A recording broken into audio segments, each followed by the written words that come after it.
Plug the audio into the mic box. What? Plug the audio into the mic box. For the live stream, we've got one.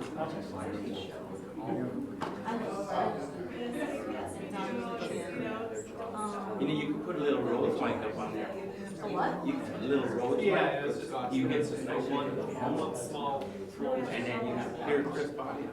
We use like none of us use that. My last job was You got an Android or an Apple phone? There's a adapter. Take a little rose wireless. Just plug it into the phone. It's the same kind of thing that I do. I can receive. Of course, yeah.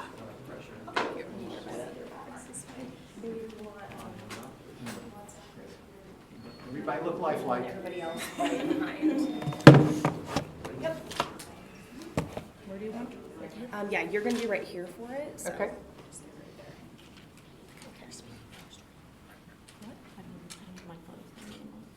Take a picture of this. I mean, You guys can all say cheese at once. We've still got a couple minutes, so. No making bunny ears over the governor. Okay. We'll get started in just a second. No, of course, it was moving.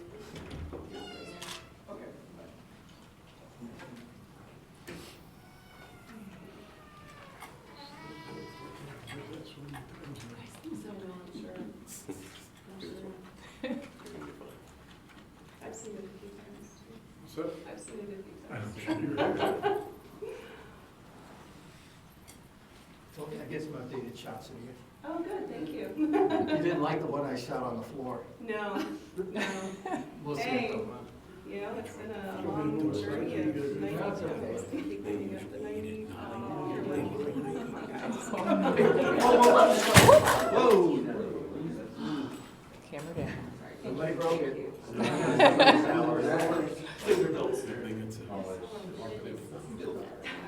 The lens is safe. Yeah. Everything else. Thank you.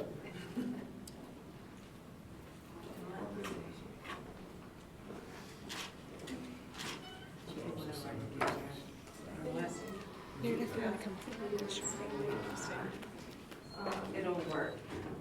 If you can remove your stickers, just tuck it under your blazers, that way We'll figure out. you don't have stickers, you're good. You're up here now, man.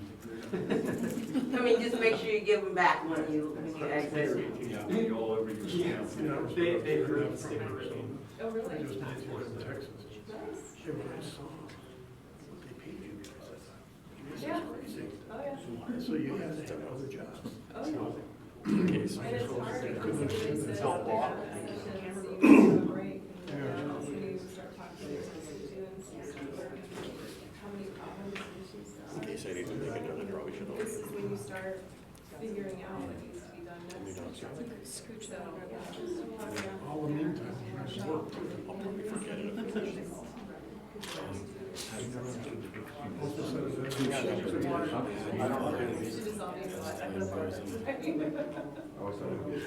And it doesn't get to get extra long. Yeah. Just the briefing. Check. To open meeting laws. Check this is. Yeah, they're different than the variants, German.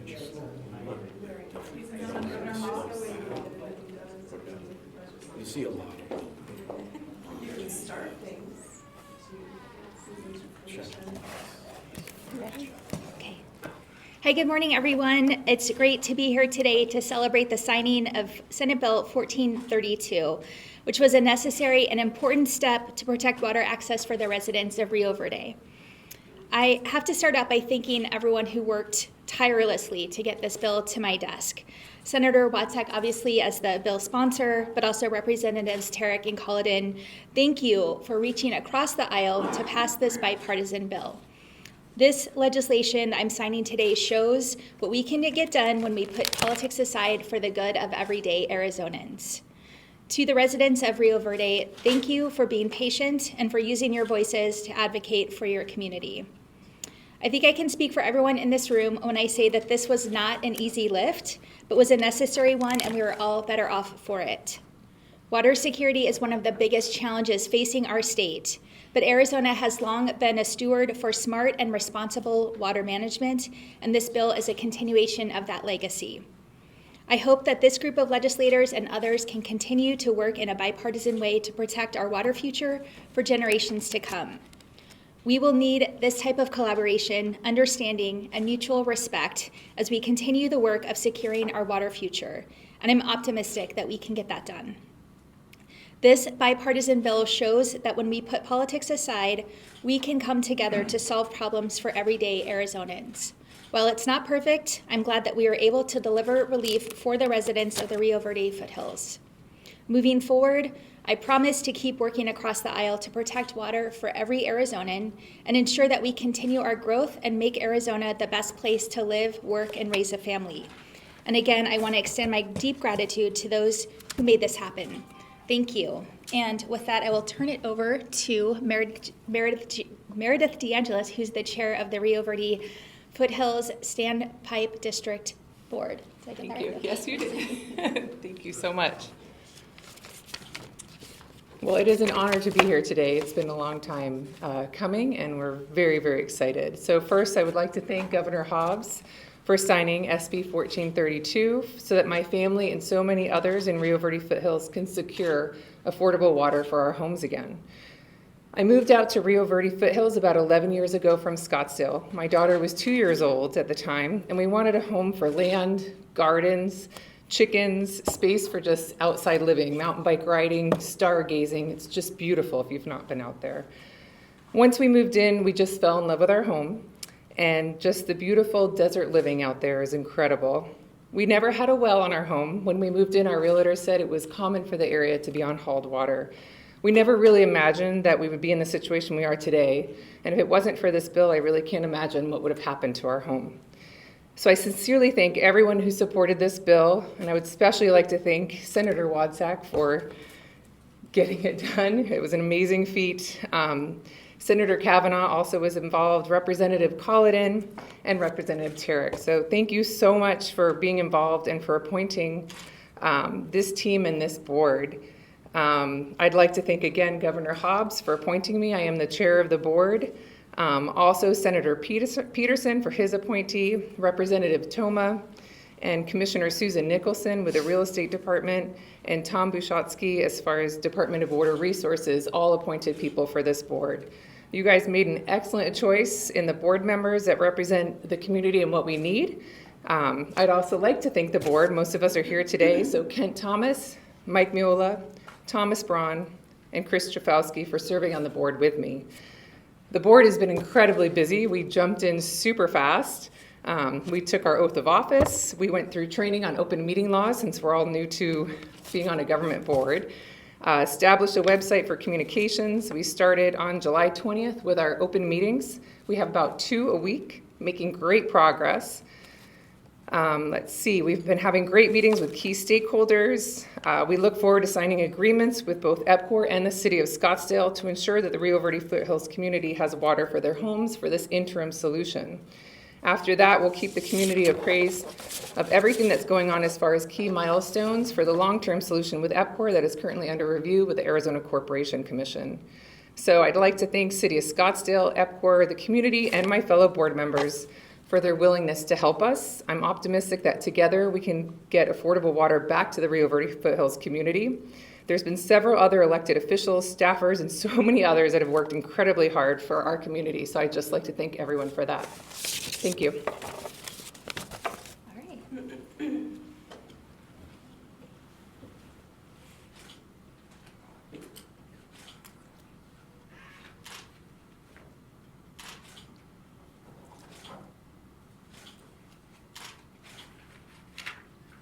Okay.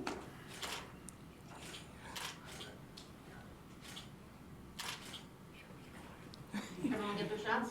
We're all good?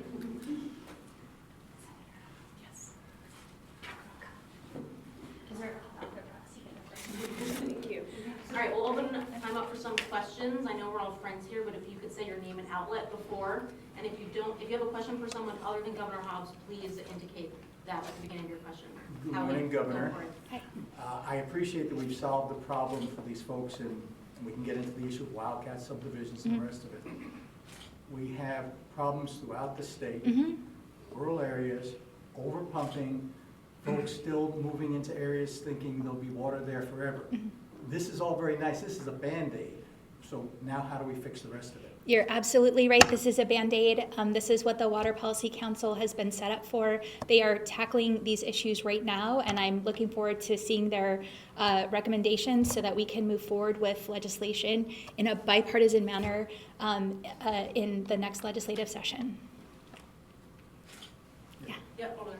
Hi, Sasha Huffman with the Arizona Republic. I reported out a few months ago a story that showed that nobody's tracking where hauled water goes across the state, so there's no government agency that actually knows how many communities in Arizona might be partially or wholly dependent on hauled water and might be facing the same situation in the near future as Rio Verde foothills. I wanted to ask both you, Governor Hobbs, and then the two lawmakers here as well, do you all support the idea of trying to task a government agency or the counties with tracking that type of hauling?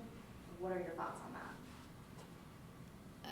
I think it's not something, I don't know if you guys want to jump in, but I'll just say, I think this is, again, one of the things we have to look at in the broader picture of water. And it's the kind of thing that assured water supply programs are designed to prevent, and that these wildcat subdivisions continue to perpetuate the problem. So I'm hopeful that the Water Policy Council will close these loopholes so we're not seeing this kind of situation in the future. I don't know if you want to add. I think as we move forward with Arizona's water future, it's very important to know where all of our water is and what issues might arise from that. And certainly, as Governor Hobbs mentioned, closing some of those loopholes so that we're not putting additional Band-Aids on for other communities, I think will be very important. And I think there is some political will to do that. Hopefully next session, we'll be able to work on closing some of these. Mark? Yes, please. Mark Phillips, ABC 15. To the board, what are the next steps as it relates to Rio Verde before you can turn on the spigot? Yeah, so next steps is we're in negotiations with City of Scottsdale, so we still need to use that existing infrastructure that we were using previously. So we're in negotiations with them to get that worked out. And then also we're in negotiations with EPCOR, who will be providing an outside source of water. So we needed to make sure that we found our own water and that we weren't using any water from the City of Scottsdale. So we're in negotiations with EPCOR. Everything's working really well with those two. And then we just have a lot of setting up billing and systems and all of that type of stuff. But so far, everything's going really smoothly, and we're doing some community census just to find out how many people are dependent on hauled water. So those are numbers that have been thrown around that we just need to make sure that we've got the right number and that we're having good communications with the community so that we make sure we get everybody who needs hauled water. Do you have any timetable as to when you will have water? You know, we haven't really put out a timetable for that. We are certainly, now that we've kind of got negotiations and contracts going back and forth, we probably think several more weeks of kind of back and forth with that. So really, we're hoping something within the next 30 days. One last question. You've been charged with a much bigger deal than just Rio Verde to come up with action plans for the legislature to consider. When you got into this, just trying to get water for yourselves, did you ever imagine you would actually become maybe the tip of the spear on this issue? So I think in the very beginning, when I got involved with this, was, basically working with the media and the community to share what's going on. And I would say, no, at that point, I did not think that. But I would quickly say that we realize that this problem is much larger than just Rio Verde foothills. So what everyone has done now to get this bill and to start having those questions on how many people are doing hauled water, what does that look like? How much water is that? Is it going to the right places? Is the beginning of what this needs to look like. And I'm very confident that, the folks here today are going to work really hard on making sure that this becomes what it needs to be for people like us who rely on hauled water and who, it's very foreign to a lot of people on the fact we do not have pipes coming into our home, but we are not the only ones in Arizona that live in that situation. Let's go to Luke. Yeah, Luke Forstner, KTAR News. So I think this is for you, Meredith, as well. There's been a lot of disagreement in the community about the best way to tackle this. when you're talking to members of the community, how are they feeling about this solution? Does the fact that they can kind of see the end in sight maybe make some of them feel better about it? What are they saying about this solution to the water problem? Yeah, I've been in so many meetings from the very beginning, so I've seen it all, right? The community, it was really hard for them to know what's the right path and what does that look like. And fortunately, since we have this bill, everyone's aligned to this is the right path, this is what's going to work. So the meetings with the community have been phenomenal. They've been very supportive, they've been very helpful.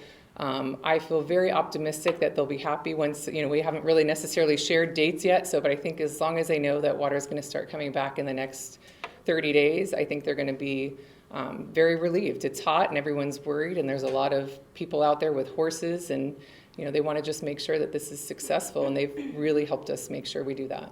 And as that heat has continued, are there any kind of stories or things you'd like to share from that community as we are waiting for that water to come through? I know we've had issues with animals in the past.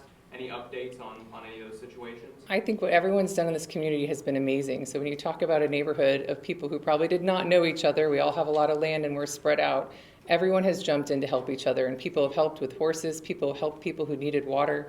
There's people who've made donations for water for some that are struggling financially. So I would certainly say the community has really stepped up in making sure that everyone's doing okay this summer. Barbara. Yeah, Barbara Verde, Arizona News Radio, and you kind of answered the question, but paint more of a vivid picture about what have you been doing as far as a water source goes? Where have you been getting your water? How have you been dealing with the situation? So I think many of us, like myself, have really cut back and conserved on our water. So, I'm probably using maybe 1,800 gallons a month of water, which, most households are probably 10,000 gallons. And really what it is we've basically adopted desert landscaping. So we do not have anything that we water outside of our home, as far as it's all just, we have a lot of dirt, but beautiful cactus and rocks and all of that. So it's really is making sure that you can, when you live in the desert, embrace that desert landscape. It's beautiful and it doesn't use a lot of water. So that's the first thing. Then it's also just conserving your water. So really it's flushing toilets only when you have to, showering sometimes at the health club and things like that a lot of us are doing. So everyone's really cut back on how much water they're using. But I also think a lot of things that we have done, a lot of people across the state can adopt this, and we'd use a lot less water, and we can continue to just thrive as Arizona is growing. And I think if everyone watches how much water they're using and makes some simple cutbacks, we can all learn from this. Primarily just hauled in water. It is, so mine is, I'm still 100% dependent on hauled in water. Does anybody else want to get something in before I go back to Howie? Graham? Hi, Meredith. Hi. President. Good to see you. Nice to meet you. Can you drill down a bit on issues of cost, how much this water is going to cost? And also, Joanna All Hands in her reporting raises questions about the water source, Rio Verde, and there might be some stickiness there. Yeah, so as far as costs, we don't have costs yet. And so everybody knows there's a lot of cost that goes into this. So of course there's the cost of the water, right? So we will be getting the water from EPCOR. We're in negotiations of what that's going to look like and how much that's going to cost. Then that water is going to go in through Scottsdale to treat and transfer the water. So we're in negotiations for what that cost is. Then there's also billing and administrative costs. So most likely that will be handled by EPCOR. So then there's discussions on what those costs look like. And then finally the last cost would be the water haulers. So good news is the costs right now are so high because the water haulers are having to travel significantly further to get that water. That is why we have the spike in the water costs that we have today. And we also have unreliable sources. So it's just very difficult right now for affordable water. So the water cost from what people are doing today should be significantly lower, not back to probably what it once was, which I don't think it will ever be there, but definitely affordable. And can you respond to folks who say, hang on a second, they got this water district for them, there are still people moving in, building, homes being sold. How do you explain that when there's still a limited resource? I think for us, that's a little bit outside of the board, right, as far as homes still being built. I think some of them are still planned. I think that that's where we need to partner with some of the folks here at the table today to discuss how do you build smartly? How do you handle some of these where, a lot of these lots, I don't think people realize is there's people who've bought those lots and they're building their retirement homes. So it's not big development out there. Yes, there certainly is development, but there's also a lot of people who bought that land a long time ago and have dreams of building their home on there. So we have to be really careful when we consider saying which ones are allowed to build and which ones are not, and who owns that land and what that looks like. So there's a lot of moving parts to answer that question, and I think right now we just need to partner with everyone here and figure out what that looks like. Ally. Senator, come on down. So, I have this wonderful shot of you standing next to the governor, signing the bill. You're a member of the Freedom Caucus, which has been, shall we say, less than charitable to our governor. Are you going to lose your card and membership for the Freedom Caucus? I mean, you basically, and the whole caucus has basically said, we're in a scorched earth policy with this governor. I've never said scorched earth. That's your words, not mine. Understood, but you do understand what has been released under the name of the Freedom Caucus. The Freedom Caucus believes in liberty and freedom and free markets and capitalism.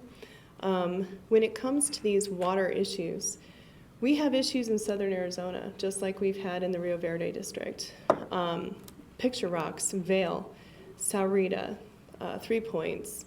They all use well water. Some of the wells have gone dry and they have to truck in their water. And how do I know this? I'm a real estate agent. So I work with a lot of people who are buying and selling.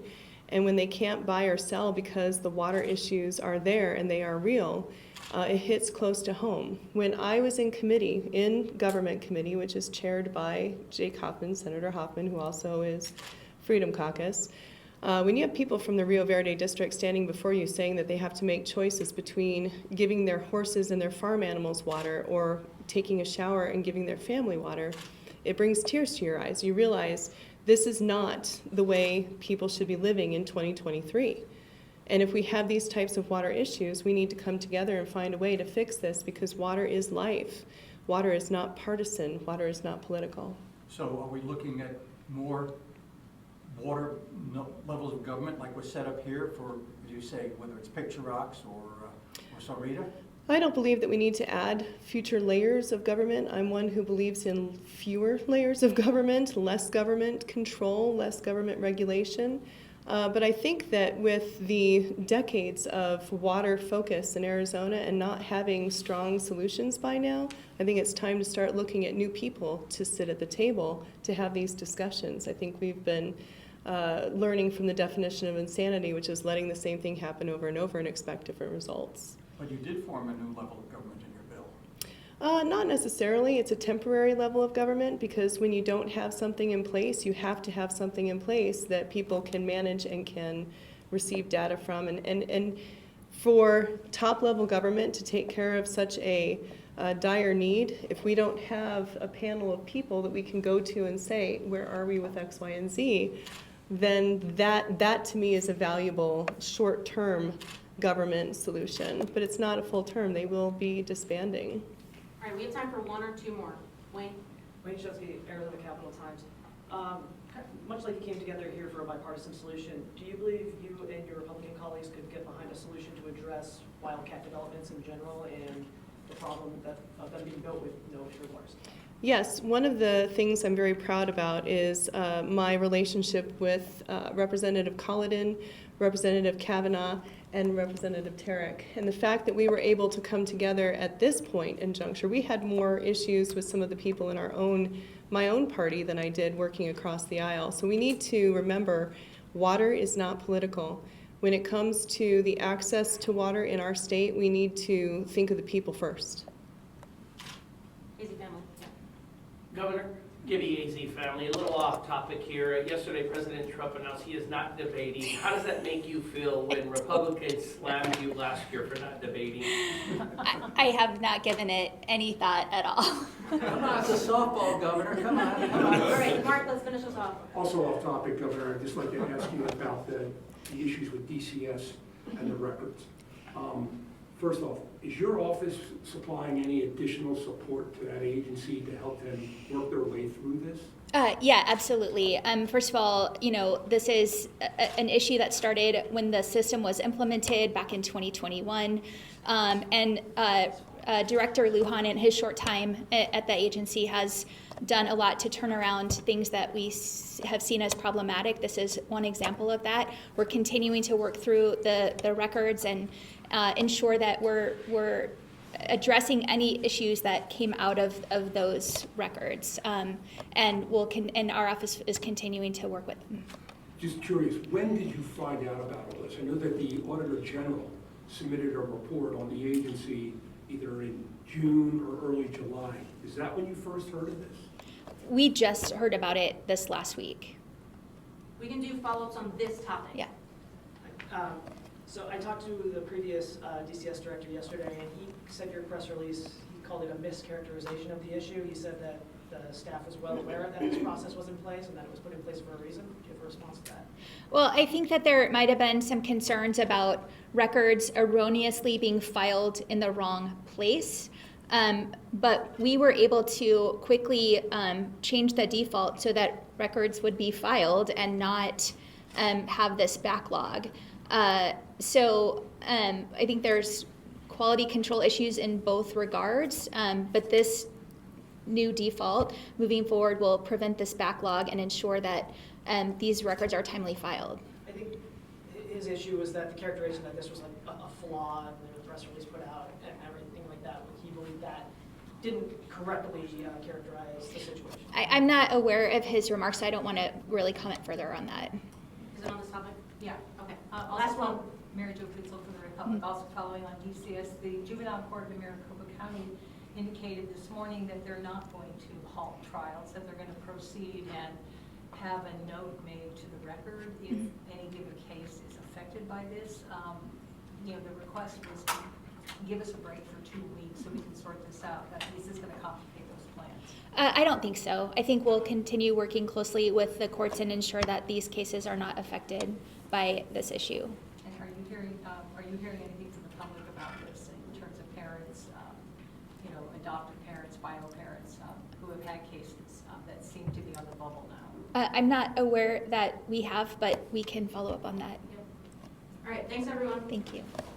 There are other people available for one-offs if you'd like to speak to them.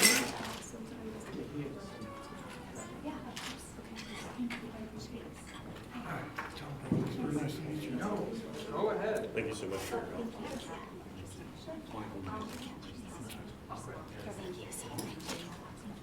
Thank you again. I really appreciate it. Thank you.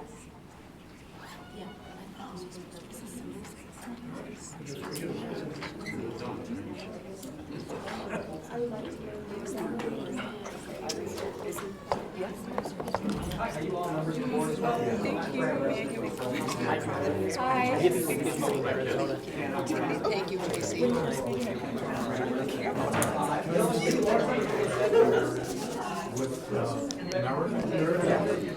Are you live?